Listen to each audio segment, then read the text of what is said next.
como le hemos informado oportunamente, el sábado pasado, el presidente Andrés Manuel López Obrador, a través de un video, dio a conocer que ya tiene un testamento político en caso de su fallecimiento y que con él pretende garantizar la continuidad de su proyecto de transformación, asegurando que haya gobernabilidad para que no existan sobresaltos que afecten el desarrollo del país.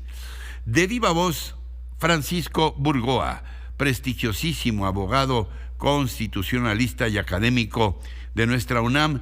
Como siempre, mi agradecimiento por tu generosa participación con nosotros.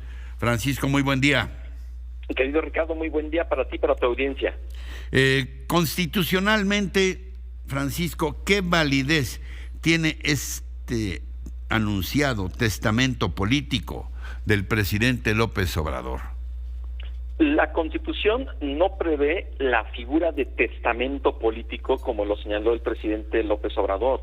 De hecho, hace 2 días en su conferencia, pues él tampoco dio más detalles de qué es lo que contiene ese testamento, solamente hizo la pura referencia de que es su deber prever que podrá perder la vida y por lo tanto no debe de haber ningún obstáculo que pueda llevar a la ingobernabilidad. Es decir, él quiere que a través de ese testamento político, como él lo señala, se pueda garantizar la gobernabilidad y la transformación del país. Es lo único que sabemos, no quiso dar más detalles. Ahora, para tener claro qué debemos de entender por un testamento, número uno, hay que referirnos a lo que dice el Código Civil Federal. Al ser el testamento un acto personalísimo, revocable y libre, por el cual una persona capaz dispone de sus bienes y derechos y declara cumple deberes para después de su muerte.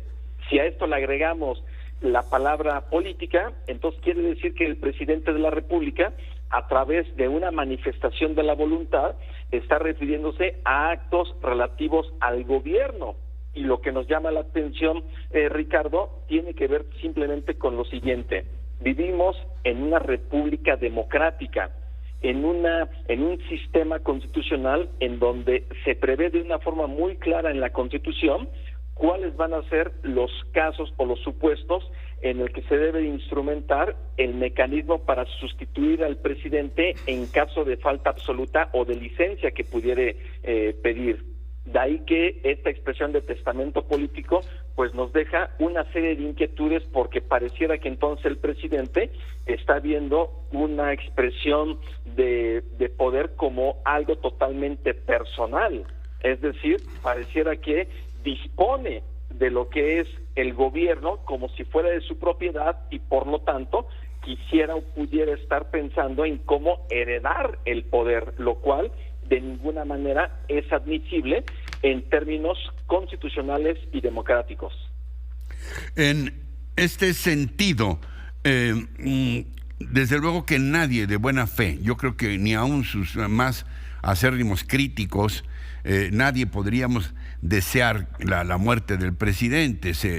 Por más que haya un procedimiento constitucional, sería un sacudimiento para el país. Pero en fin, no quiero entrar en tantos detalles, sino simplemente desde el punto de vista de la ley, ¿esto tendría alguna validez en cuanto a señalarle a sus seguidores quién podría ser su sucesor o sucesora?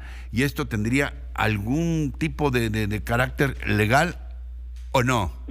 De ninguna manera, mi querido Ricardo, porque aunque sea la voluntad del presidente López Obrador señalar quién desearía que pudiera ser la persona que lo sustituya en el cargo, de ninguna manera debe de verse como una especie de señalamiento o de mandato o de obligación por parte del Congreso de la Unión para poder estar eligiendo en su caso a esa persona como su sucesora.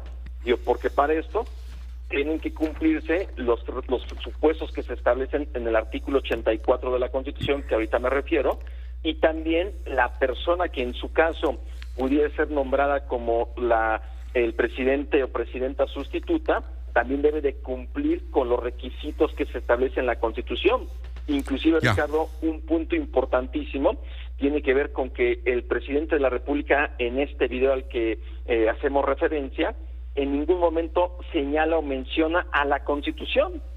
Y eso creo que sí es de extrañarse, porque Bueno, si él... es cierto lo que dices. Qué buena observación. Sí, no menciona jamás a la Constitución, ¿sí? Así es. ¿Y por qué, Ricardo? O sea, si vivimos en ese sistema democrático y constitucional, ¿por qué no mencionar a la ley fundamental del Estado mexicano? Bueno. Pero no la menciona ni a las leyes, simplemente hace referencia a su testamento político, que lo vamos a entender como lo queramos entender, porque, insisto, ni él quiso dar más detalles hace 2 días cuando se le preguntó. ¿Algo más que quieras puntualizar sobre este evento inédito, por lo menos en los tiempos recientes y probablemente en toda la historia de los regímenes presidenciales? Francisco, ¿algo más que quieras puntualizar que no te haya preguntado? Precisamente lo que comentaba respecto al artículo 84 de la Constitución, porque ahí se señala claramente que en caso de falta absoluta del presidente de la República, de forma inmediata, el secretario de Gobernación es quien va a asumir la presidencia de forma provisional por un periodo máximo de 60 días. Tiempo en el que, de acuerdo a las circunstancias actuales, considerando que nos encontramos en los 4 últimos años del sexenio, entonces el Congreso deberá de reunirse para estar nombrando al presidente o presidenta sustituta, es decir, la que va a concluir el periodo para el cual fue electo el presidente López Obrador, recordando que él fue electo por un periodo excepcional de 5 años con 10 meses, del 1 de diciembre de 2018 al 30 de septiembre de 2024.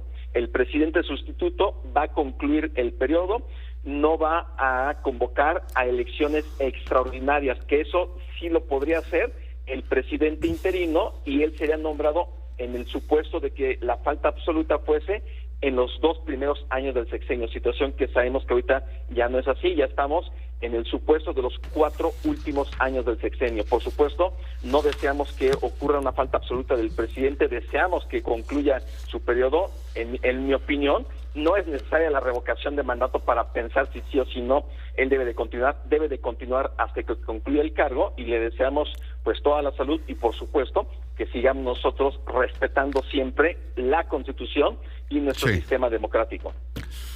Como siempre, de verdad muy aleccionador escucharte con esa claridad y esa puntualidad con que siempre te has referido, tu valentía también.